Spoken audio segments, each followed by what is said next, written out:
Hey guys, welcome to the Elseway 10. I'm at my shop this morning, Saturday morning, and I am making a quilt for my new grandson that's coming. So I'm super excited. He's due in December. We're having a shower next week. So I've been really busy, so I'm going to do a quilt in a day. So I am just doing this is a color that my daughter picks. I'm just doing a blue and white check or block quilt. And I'm just using this binding. Sometimes I buy this, most of them I buy in rolls, so I get a bulk deal. But I do have a few of these that I bought on sale that I'm going to use. So that's the size I'm going to do. It's just going to be 45 by 60. I'm either going to use this blue for my backing also, but I was kind of thinking of doing this darker. I've already got it folded and ironed, but I was thinking about doing this darker blue just to kind of help, where it doesn't get stained so much. You can flip it over and use it on that side a lot more than the front side that's going to have the white and the blue. So I just maybe do it. I'm not sure. I may do it with the blue, and I'm not sure on the binding yet. I'm either going to use white or this blue here. So that's where I'm starting. I'm going to cut all of these into squares, all this fabric up in squares, and then I'm going to get to sewing it together. All right, guys, so I have ironed the mess out of this blue fabric.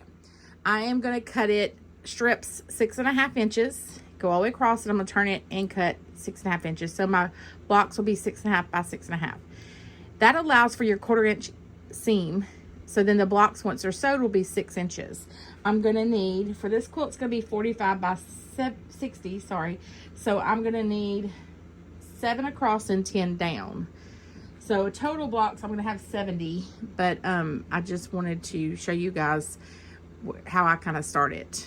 You can also use these. This is 6.5 by 6.5, but for quicker, since I'm cutting so much, I'm going to use these. This will be good to trim them just to make sure they are exact. I have folded this fabric, so sometimes if you fold your fabric, if you're cutting a lot, I fold it just to make it easier because then I can cut 4 blocks at one time. You have to kind of check them sometimes to make sure they're 6.5. So that's where I'm starting. I'm going to do the same thing with the white fabric, and then I will be ready to start sewing the blocks together. Super easy. This is a great quilt for a beginner. Checkered quilts are in right now, so this makes a great gift for any baby. You can do any color combinations. I actually want to do this one black and the blue, but my daughter wanted the white and the blue, so we're doing white and blue.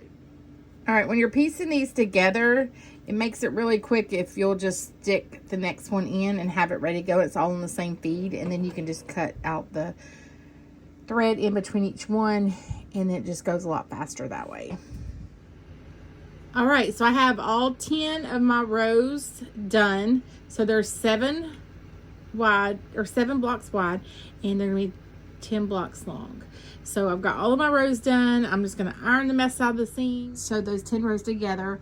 So it is 10 blocks long. So now I've got to sandwich this with my backing, and then I am just going to do a stitch in the ditch and just go along each seam of each block.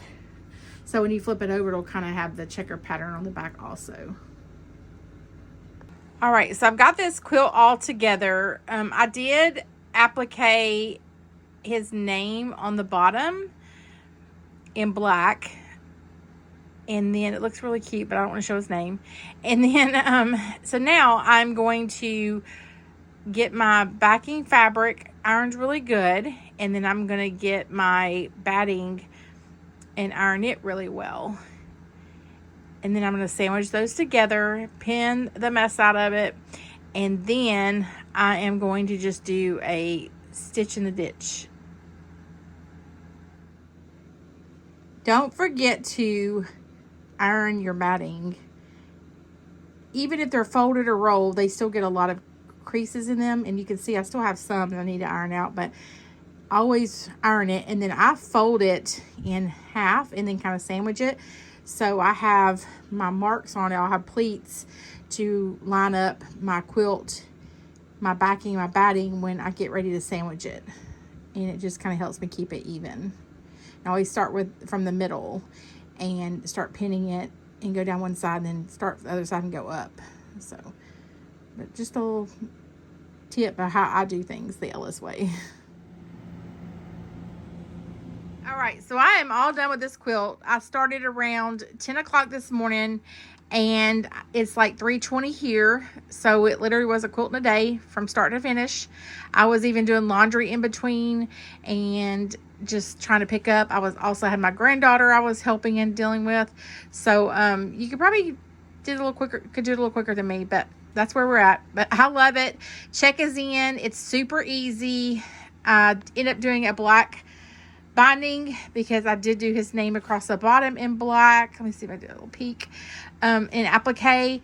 So it was just a super fun quilt. I don't have a lot of patience, so I like start to finish stuff that's quick and easy and fun, and just have fun with it. Be creative and have fun quilting. And join Yellow Swag TM. Bye. Bye. Have a good day.